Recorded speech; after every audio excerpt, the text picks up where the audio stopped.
God, esto va a ser épico, papus. Cada día más basado. Tu nivel de pendejo es impresionante. Más fachero, hijo de tu puta madre.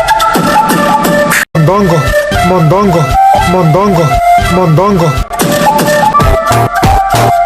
Yo soy basado, pero tú ZZZ. Mi bebito fiu fiu.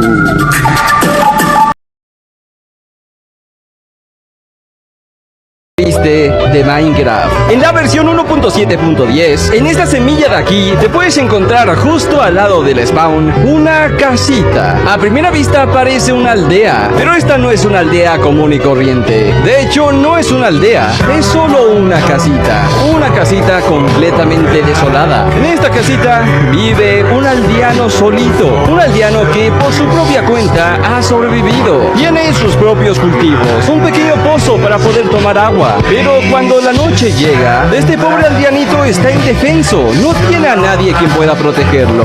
Siempre que creas este mundo, el aldeano de esta villa es perseguido por todos los zombies. Él intentará correr por toda su vida, pero no importa cuánto lo intente, el aldeanito termina siempre muriendo, viviendo una vida en solitario, sin ningún amigo, sin ningún padre y sin ninguna aldea quien pueda protegerlo.